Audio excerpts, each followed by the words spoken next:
Alright, here we go. Lights, camera, action. We're rolling. Hey guys, Anthony, 4x4 Diesel.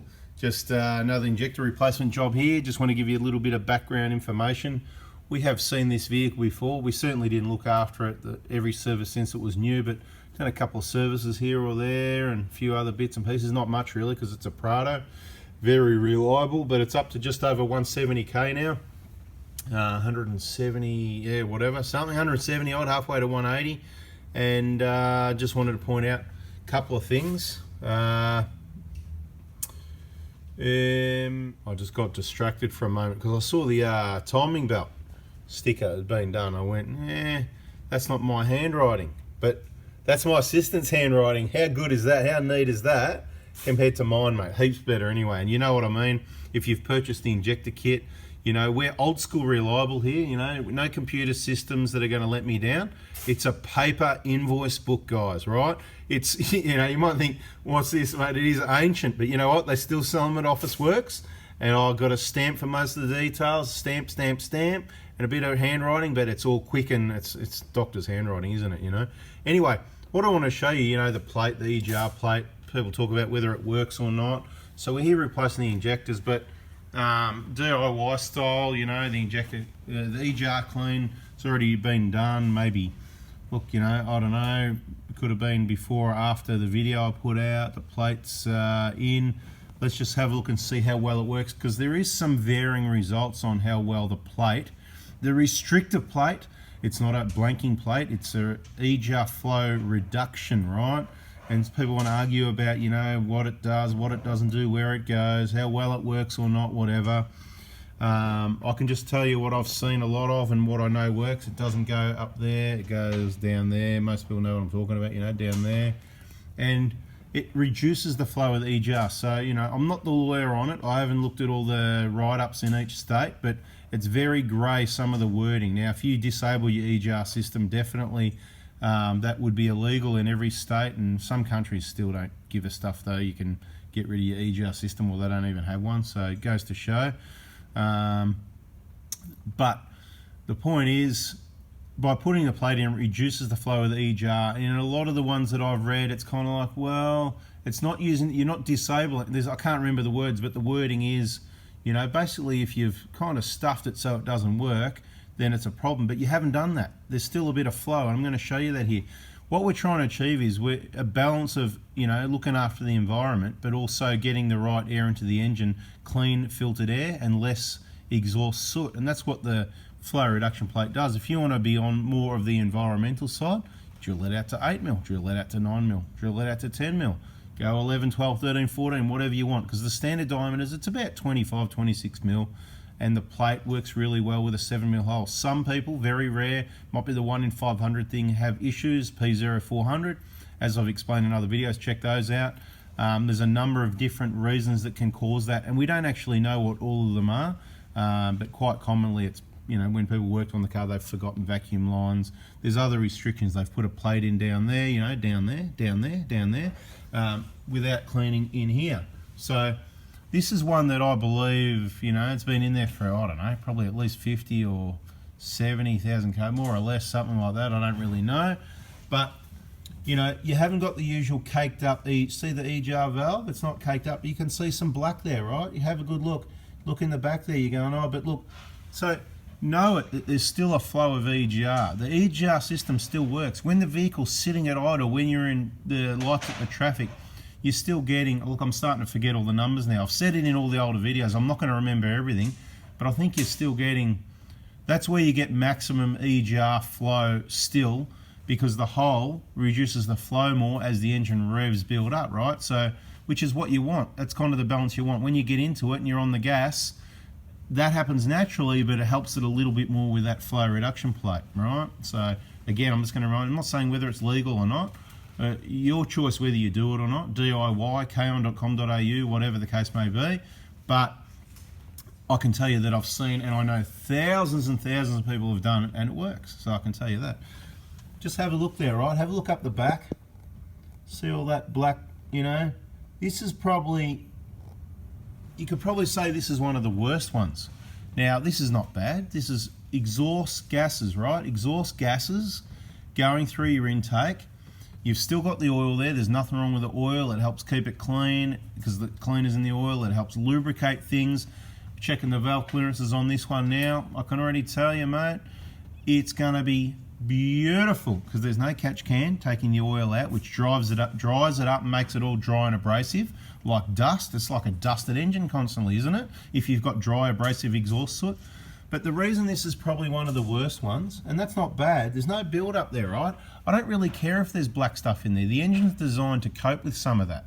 What it can't cope with is the choking and the dryness when you put a catch can there. The engine wasn't designed with a catch can, and we don't recommend putting one there for these obvious reasons. You need to watch these videos and learn and understand the system so you can make your own decisions, informed consent. You need to have the information so you can make the right decision because you've got the right information at hand, you know what I mean? So what's going to happen here though, just remember, right? 170 odd thousand Ks these injectors have done. So the fresh ones, and with the other clean sensors and clean filters and other components we replace related work while we're in here, this engine, it's going to run cleaner after the job's done because it's got fresh squirters. Those injectors at 170 odd thousand, they've done a lot of work, okay? They've done a heap of work. Now, the owners did notice they were starting to get a bit noisier, right? Independently. So the people that drive the vehicle or passengers in the vehicle, both independently mentioned, oh, and it wasn't bad, I can tell you, coming into me, it sounds normal to me, but if the owner knows the vehicle better than anyone. You can't sort of, if you haven't got a big problem, you can't bring it into me and go, I'm going to go, yeah, that sounds normal. If you notice a change in the sound, if you notice it's getting noisy and it's not coming into winter and you've got clean filters and sensors and everything's right, then you've got to start thinking, well, how many Ks have I done? What's the recommendation? What, 7 years once? This is a 2014, so there'll be full DLC injectors, but as we've demonstrated, the nozzle needles start wearing, okay, from about 150. Doesn't mean it's really bad, it just varies a little bit. You know, you got to get in there and clean that, oh yeah, you get in there cleaning that MAF sensor over there, yep, so it's happening right now, right, all over it. Going to check the valve clearances, clean the MAF sensor, change the MAP filter, and any other filters. You know, there will be a service that gets done at the same time. Fuel filter was done recently, it'll be get done soon again. But my point is, once the injectors, new squirters go in, it'll run even cleaner and more efficient. And what will happen in here, this is a self-cleaning setup, right? Now, how's it self-cleaning? As I said, you haven't got a catch can, so that small amount of blow-by, for the people that don't understand how the oil gets into the intake, right? Some people say oil's not meant to be in your intake. Well, that's kind of right, but it's kind of wrong because we know there's going to be, we're talking about small amounts here, right?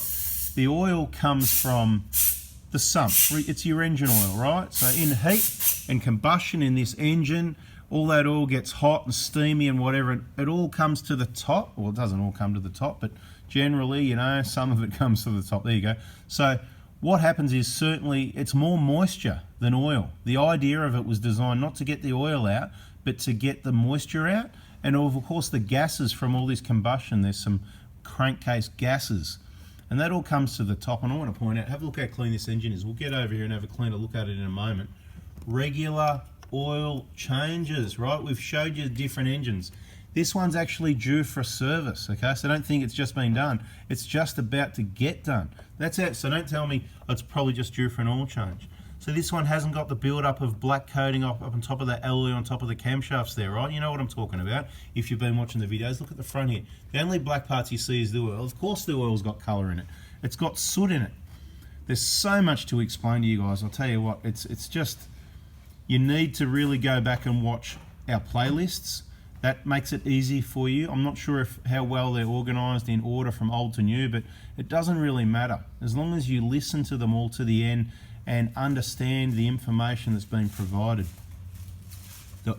Let's just quickly say, the reason the oil is black, what happens in the combustion, that EGR flow, right? Exhaust gas recirculation is going in your intake, into your engine, in through there.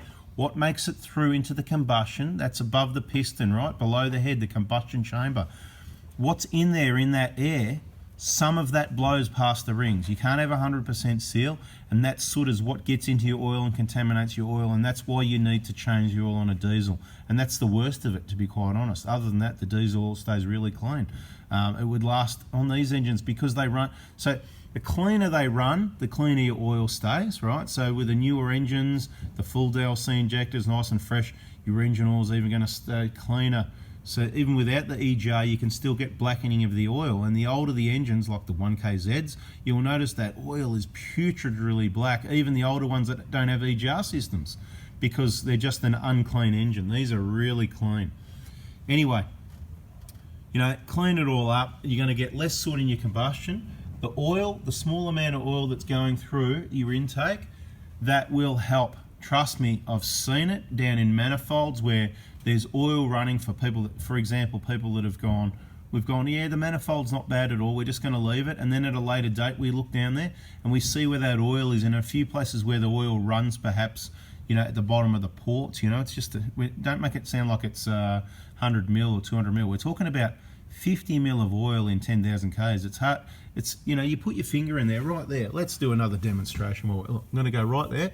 See, you've seen that, right? I'm rubbing there like that. Mate, I just want to show you, right? That actually looks quite bad. I'll give it a fair rub. That's hardly any oil. If I eat a pack of Smith's chips, I'm going to get more oil on my fingers than that, right? There's not a lot of oil there. Mate, can I just ask, have you wiped in that hole? No. No. Just want to make sure, right? So that's how it is, right, guys? So, but same as the soot collects on the bends, which is where, because there's oil there, it only takes a super light amount coating of oil to put, for the soot to stick to it, right? That's what I'm trying to say. Right here, there's no soot here. That's why it's clean. It's never going to get black there, but I'm talking about the oil, right? It's not a wet, oily mess like some people have you believe it is.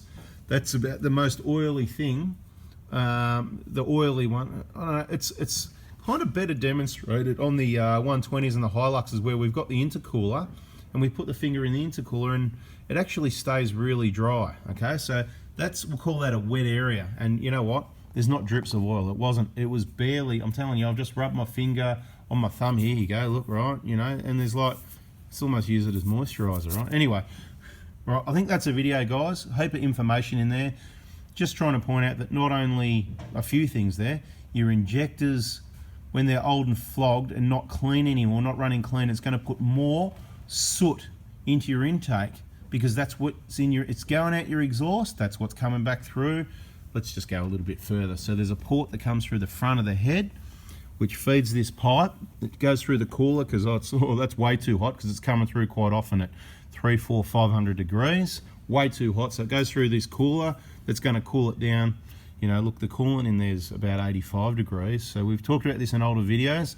It's only going to reduce it down, and then you're pumping in hot exhaust gases that are probably going to be, I'm going to take a guess, around the 150 degree mark.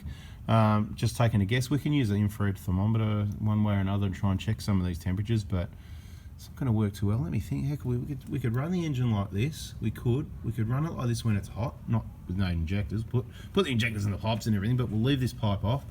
We could actually get the EGR operating and stick our thermometer in there and measure the temperature of what's coming out. But yeah, we're not going to waste our time. If I think I pointed at this, we're going to get coolant temperature about 85.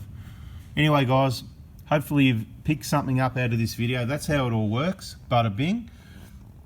The plate works. That's how it works. The injectors contribute. That's how it works. Your oil changes contribute to help keeping the engine clean, but the dirty injectors are a contributor to how dirty your engine's going to be. Everything is linked, if you know what I mean. It's like your body, the health of your body. A lot of things are linked, right? You know, like in your mouth, the health of your teeth. You know, there's, what's it called? I'm not the person, you know what I mean? Yeah, I do my research, I know a bit of stuff. It's all linked, you know, to here, there, and whatever. And all those health people, you can put it in the comments and say it's linked via whatever. And you can give an example of which tooth's linked to what part in your body. And it's all linked, guys. Anyway, it's all linked, and this is all linked as well, funnily enough. And that's a video. If you liked it, you got something out of it, please hit the like button, subscribe, turn the bell on. Bit of showing you what's going on here, trying to explain a few things for the people that are new to the channel. If you do want to purchase any parts, injector kits, stuff like that, it's Mondays, text message only, from 8 AM for those main parts kits. We do injector kits, the BFE kit, the front wheel bearings for the Prados. We've got a few for the Hiluxes as well. And you know, if you want suspension, that's Tuesday morning from 9 AM. The rest of the week we're busy doing stuff like this and making videos and fixing cars and all that sort of stuff. try not to send us any messages. The phone doesn't ring, so don't bother trying to call. A lot of people might have missed that, and I suppose they didn't wait till the end of the video now and they still don't get it. So I can only look after the people that watch, listen and learn. Help me, help you. Thanks for watching, guys. We're going. See ya.